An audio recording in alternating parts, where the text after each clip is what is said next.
today on the Tearsheet Podcast. It obviates the need to think about, how many links you need to get to in order to do the thing you want to go do.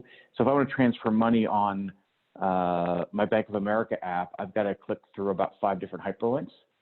If I want to go do it on US Bank, which uses Clinc, I just say transfer $100 to Zack, and it goes through. Right. The second, I would argue, that the second transaction is a lot smoother, easier, and sort of more to the point than the first one. Right. Less time for the consumer, cheaper for the bank. Everybody wins. Welcome to the Tearsheet Podcast. I'm Tearsheet's editor-in-chief, Zack Miller. 18 months ago, there was a lot of talk around voice and the possibilities of using human speech as a new automated channel in financial services. There's less talk now, but the technology continues to improve. Today's guest on the podcast is Clinc's Jon Newhard. He's been around technology a lot over the past 25 years. And as Clinc's newly appointed CEO, he's juiced at the opportunity to be able to understand unstructured speech and interpret the underlying meaning of customer support inquiries. Clinc provides its customers, primarily banks and financial institutions, with the tools needed to improve their customer support. Jon Newhard is my guest today on the Tearsheet Podcast. So my name is Jon Newhard. I'm the CEO of Clinc. We're the leader in conversational AI. So if you think about having a virtual assistant that's literally like a human in the room, it can understand what customers want, keep full context, and again, speak like we do as human beings. That's what we do. And why do that? Like, what's your background? What brought you to found Clinc? So I'm actually not a founder. I'm a CEO brought in by the investors, but I've got sort of typical as you go from like kind of founder stage to more scalability. So I got a couple of highway miles on me. I spent about the last quarter century in technology businesses, from stuff in Silicon Valley to some bigger companies like Siebel Systems and SAP, to running individual businesses. I was the CEO of a company down in Houston from like 2013 to 2018. Sold it, stayed on with the acquisition, and then moved on to Clinc a few months ago. Awesome. So let me ask that question differently. What was it about Clinc that got you to join as CEO? So in my, again, quarter century or so in technology, I don't think I've ever seen a bigger idea, right? So the quip I've been telling friends is like, Clinc ultimately will only sell to customers or to companies that want to interact with their customers by voice, which of course is like a TAM of like the planet. You know what I mean? And so, if you talk to a lot of technologists, they believe that in 5 to 10 years time, voice will be the primary way that we engage with technology, which is not hard to wrap your head around. Most of us speak a lot faster than we can go ahead and type, let alone thumb on our iPhones, and so it's just a much easier way to get information to get things done. And it also, if you think about it from a design perspective, it obviates the need to think about how many links you need to get to in order to do the thing you want to go do. So if I want to transfer money on my Bank of America app, I've got to click through about 5 different hyperlinks. If I want to go do it on US Bank, which uses Clinc, I just say transfer $100 to Zack, and it goes through. Right. The second, I would argue, the second transaction is a lot smoother, easier, and sort of more to the point than the first one. Right. Less time for the consumer, cheaper for the bank. Everybody wins. Right. Mm-hmm. Well, so I'll tell you one of the things. So Tearsheet has been covering virtual assistant space for a while, conversational AI. We felt like there was sort of a peak conversational AI maybe 18 months ago. We saw some of the large banks launch branded like Erica at Bank of America, and then things kind of went quiet. So can you maybe take us through, at least quiet from our perspective? Meaning we're not hearing more from the banks about what's happening with them. It's almost like there was an explosion and then everyone's just like quietly working on stuff. Like, can you at least take us through, I guess, that trend? Like, what's happening behind the scenes? That's can you point to? Does that make any sense? Yeah. No, totally. No, absolutely. I think there's two things. I think one is that trend is not atypical for the way the technology is adopted generally, right? And so, we're a specific interest of a more general trend in that regard, and there's nothing special about that. No offense to us. there's a second piece, I think, which is, you know, in the last 6 months or so, COVID has had an interesting effect on the market. What we found is individual banks moved more slowly, but the market accelerated, which is a very weird dichotomy. And so what we're finding is that the level of interest from major banks has actually spiked up considerably.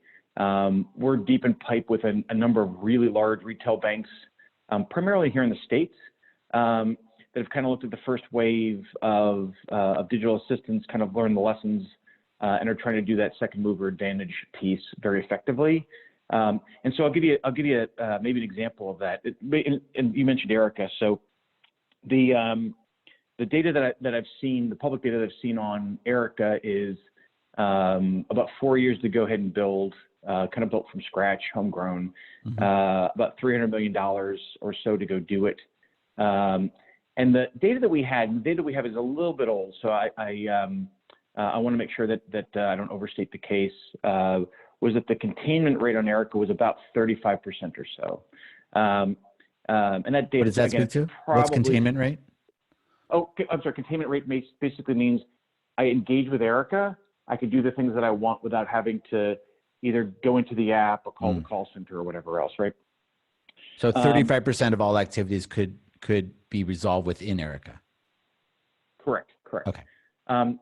U.S. Bank launched, they call it a voice forward digital application with Clinc over the summer. And you know, we're deep neural networks, so we should be getting better over time. Even a few weeks into it, they're getting 92%, right? So much better experience. By the way, they did it in about a fifth of the time, so 10 months instead of 48. And they did it for 1/20th of the cost, right? So now you go like, okay, well, what am I going to do as a major bank for some of the digital upstarts, right? I've got to go ahead and transform my business. You know, if this was a painful thing, right, the risk reward is on some certain part of the continuum. You have to do it at some point in time, but it wouldn't accelerate. Now the economics have improved a lot, particularly if you use something like Clinc, frankly. And that's commingled with, oh, by the way, there's COVID, right? So like, I live in Michigan. My branches have been closed for the last 6 months. When I call my call center, I've got wait times between 38 and 54 minutes, right? So, but not to overvalue my time, but like 54 minutes on a wait is like, I'd rather just not go to the dentist. Rather just not engage, Yeah, exactly, right? Exactly. So, by contrast, you could do this by voice and make it really compelling, right? So the only way to really go do anything with a bank these days is digitally. Again, it's a lot easier to go do that, in a voice forward kind of way. And so now we're seeing to your point, in the trough of like not doing, you get the first movers do their thing. You get this trough where everyone kind of learns, and now we're getting all the second movers who frankly can do it, cheaper, faster, and better. And so we're starting to see that uptick right now. So that makes sense. We're going through that trough. Is there something inherent about the tech? Has the technology significantly advanced over those past 4 years? The technology's gotten a little bit better. I think the bigger piece is like the kind of banks wrapping their head around how best to go do it, meaning that there's no that you can go get stuff off the shelf. And I liken it to like, and again, this is a typical tech thing. If you roll back, I'm old enough to think about like, MRP things back, MRP systems back in the day, like companies used to write those things and think like that's what you do. You know what I mean? And instead of going to like at the time Bond or SAP and now Oracle and NetSuite and such to go do those things, I think banks are kind of wrapping their head around. Oh yeah, actually there's stuff off the shelf that we can kind of plug and play into the rest of our enterprise architecture in a way that's not onerous to the other things that we're doing on the back end, and is complementary to some of the other digital transformations we're making inside of our bank. And it just makes a whole lot more sense, right? So yeah, it does. So can we talk about the Clinc platform? You call it a platform. So I assume the platform is what's off the shelf, and then a bank has the ability to kind of build their own agents on it. Is my understanding correct?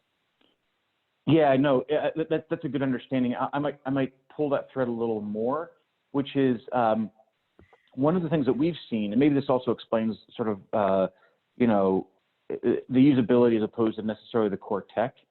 What we found in talking to customers is there's a lot of things that most customers want to go do. So I use transferring money. That's a very typical thing that people want to go do, right? Mm-hmm. So they do that in their apps. They do this online. Bizarrely, people call for call centers for such things. And so, building that competency out of the box just makes the ability to implement conversational AI that much faster. So we've built a small library of competencies so that if you're, a major bank or even a digital upstart, you can go ahead and use those competencies largely off the shelf and just be able to move faster. Does that make sense? It does. And so at what point does it become integrated? So somebody goes through, say, a money transfer competency. They've determined what they want to do. Now there's some message that gets shot to the back office or to the core banking software. Like what do the hooks look like?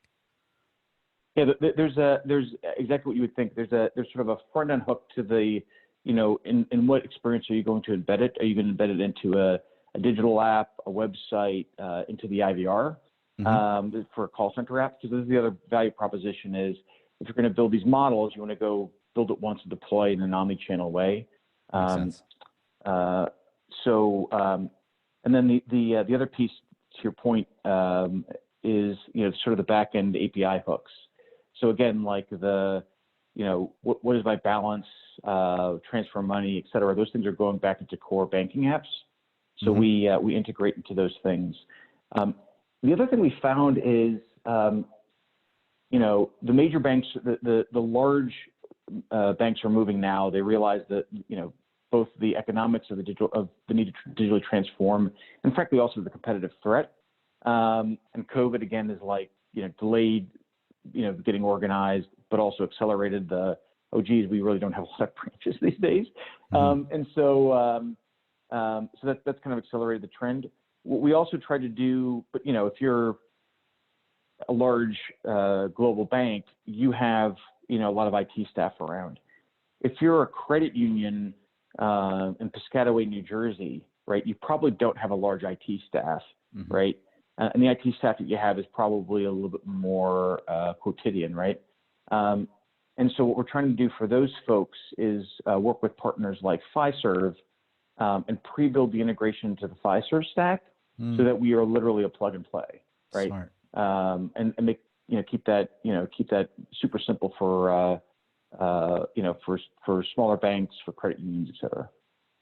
So you mentioned some of the competencies already, Jon, and I'd love to hear sort of what today's use cases are and where you think some of these use cases might go in the future.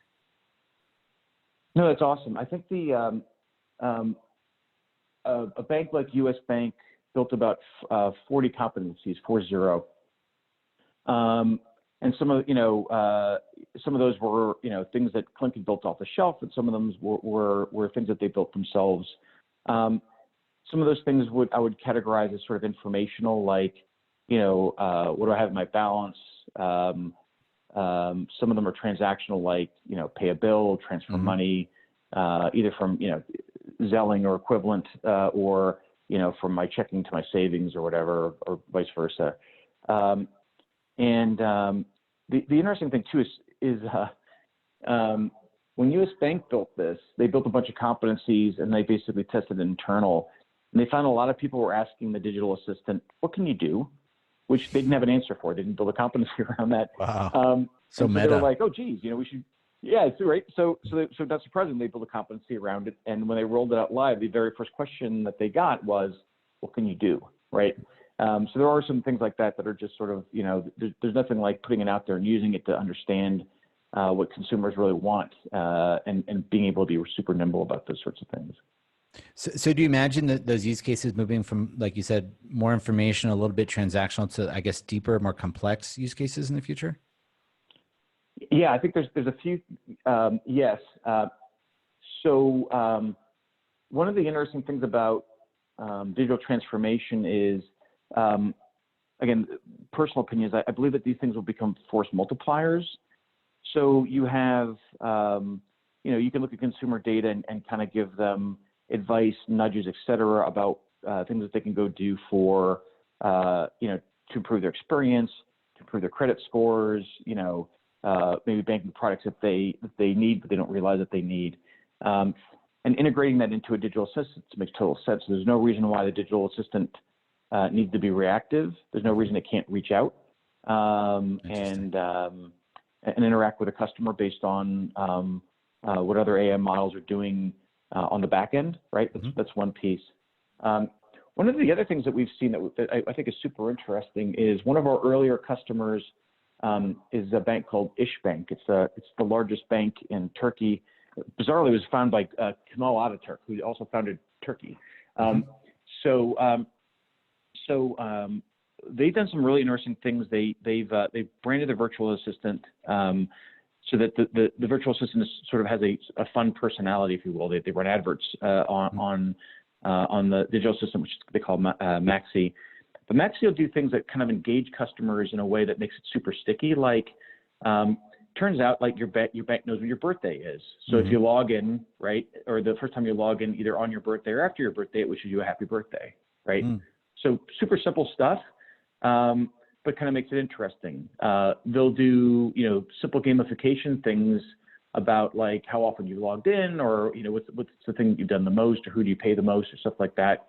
Even if it's not asked, just to kind of make the experience a bit more fun and engaging. So it's just one of these things where like you think about like, hey, sometimes you get some downtime, you're a little bored, you may go to your phone and play a simple game.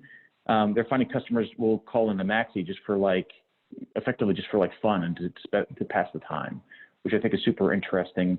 And it's also helped them, do other sorts of branding type things. So the maybe to your point, I think we're still very much in the early days of this, right? Most global banks still don't have virtual assistants out. It's much like anything else where like you get it out, you see the benefit, then you see like, oh, here are a couple other use cases to deepen the experience, again, either with consumer data or the way the digital assistant works, a la İşbank. And then basically the things you can go do start to become extraordinarily interesting. And you start to like legitimately virtualize the bank and make it, scalable in a way that, the digital upstarts truly are. That's really interesting. So Jon, who's the user of virtual assistants? Like, it sounds like, at least in Turkey, you're talking those. It sounds like more like a younger demographic that's sort of, engaging with it. Like, who's more like who are most likely to use virtual assistants if they to choose that channel? So the demographic is actually fairly broad. The interesting piece is how it's used, right? It's so from for the digitally native, there's a different way of using it and frankly, a different set of expectations for the technology. So I liken it sometimes. So, my parents know Siri, right? But for them, Siri is like it's like, go play Bob Dylan, right? That's an engagement with Siri. When, a younger demographic is engaging with Maxi or equivalent, right? They're having a conversation with the virtual assistant, right? So the language is super sloppy. It's sometimes a heavy use of slang, right? It's a little bit of this, a little bit of that. Sometimes they'll just go ahead and do things to go mess with the virtual assistant just kind of cause. And the cool thing is, companies like İşbank that are also figuring out, because we have this built into our stack, what are the things that people are asking for that are falling out? Like, if you've got a 92% containment rate, İşbank is actually slightly higher. What are the things that are not contained? What are the questions or the interactions that are falling out? And then they go back and they build those competencies. So the experience keeps getting richer and richer. And those experiences tend to be from a younger demographic, but the total use of it is like surprisingly ubiquitous, right? Yeah, I love that. In the remaining time that we have, I'd love to hear what you're working on for the rest of this year, looking out in 2021. We're almost there already, thank God. What some of your biggest priorities, whether product side, go to market side, like what's on your plate? Yeah, so I'm constantly reminded that nothing is done till it's done. Being the sort of the second stage CEO, that's sort of like, really about scaling the business effectively. My concerns tend to be more prosaic, pragmatic sorts of things. Mm-hmm. So the things that I'm really worried about, and the things that we're really focusing on, are on the scalability of our business. We're very fortunate that we're seeing a lot of demand. We're currently seeing a lot of demand from the large global incumbents as opposed to the digital banks. So that's, sometimes you've got older systems or enterprise architectures that are in a state of flux. So we want to make sure that we can scale very effectively, particularly in those environments, particularly for deployments that are in the tens of millions. Maxi's out to, I think, 10 million or 12 million or so retail customers. US Bank's out to about 6. But there are larger banks out there where it's like, hey, look, talk us through a plan of getting up to 40 million users, right? And so it's not rocket science, but it's a level of scale that's slightly bigger than what we're doing today. We want to make sure that we can go ahead and handle that, and frankly, multiple of those at times. So we're not surprisingly building up our capabilities from how we can go ahead and get customers live. There's also, as we continue expanding in these global banks, it starts to become things like, hey, what about other use cases? And some of those use cases get complex. An example of this would be, hey, I lost my credit card, right? So that's a shame. When you lose your credit card, it actually we call this multi-intent, meaning like there's a few things you need to do. One is you probably want to stop, you probably want to. Yeah, exactly. Or freeze it or something. You probably need a new one. There's probably a series of transactions where like we should just double check like no one's used it, right? And so it actually throws off multiple workflow, which again, like, should if for some reason the person is frazzled or whatever, they lost their credit card. Frankly, a lot of people lose their credit cards when they're intoxicated, so that's another thing. And so we should have that digital assistant, be able to sort of like calmly take them through the things they need to go do and take great care of them, right? So we're seeing some use cases like that that has a lot more complexity. We're fortunate that we have an insanely powerful algorithm that really like understands, like effectively, it's deep neural networks, buzzwordy thing, but like to keep it simple, it learns language the way that children do.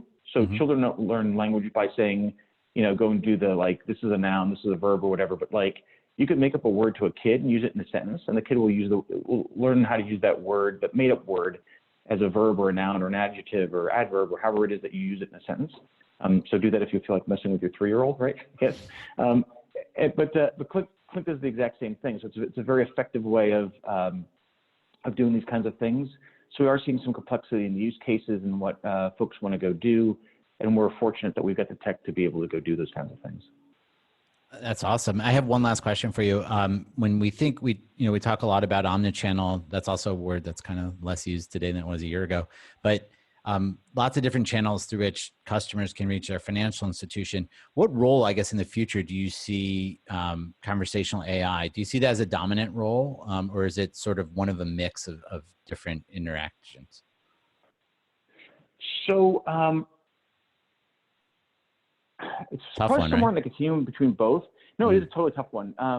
And of course, like I want to make sure that like I'm also I don't want to be that CEO that's sort of like overdosing their own overdosing their own Kool-Aid, as it were. We're seeing some pretty thoughtful approaches though. So I do think that there's a lot of customers that are basically telling us we want to go fast and build fast and deploy many channels, right? Which kind of goes more to the, hey, this is a leading interaction way across all channels. I won't use omni-channel since you just told me this past day. Like they're cyclical. It's cyclical. Yeah, that's fair. That's totally fair.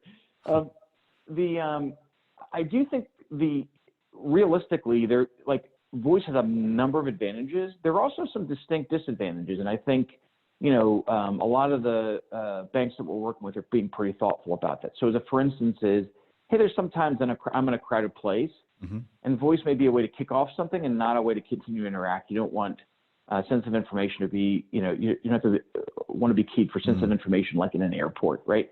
It's also harder to multitask, right? Totally. Yeah, totally. Yeah. The other thing is like in the credit card case, for instance, like here are your last 7 transactions. You don't want the voice to read it out. You want it to come across your phone, whether it's an SMS or part of the app or whatever, depending on how you're engaging. There's just some things that like actually don't make sense for voice, right? Voice is generally better, but not always. And so we're seeing more thoughtful banks do things that, the term of art these days is voice forward, meaning that like we want to lead with voice because it's just so much more efficient and a better experience. But where it doesn't make sense, we'll at least give customers or where it might not make sense, we'll at least give customers the option of doing this in a different way. Like, again, having the list of transactions pop up on their phone or whatever, that's all good. So, Jon, this was a fascinating conversation. Thanks for joining us on the Tearsheet Podcast today. Absolutely. Thanks, Zach. I appreciate the time and great discussion, man.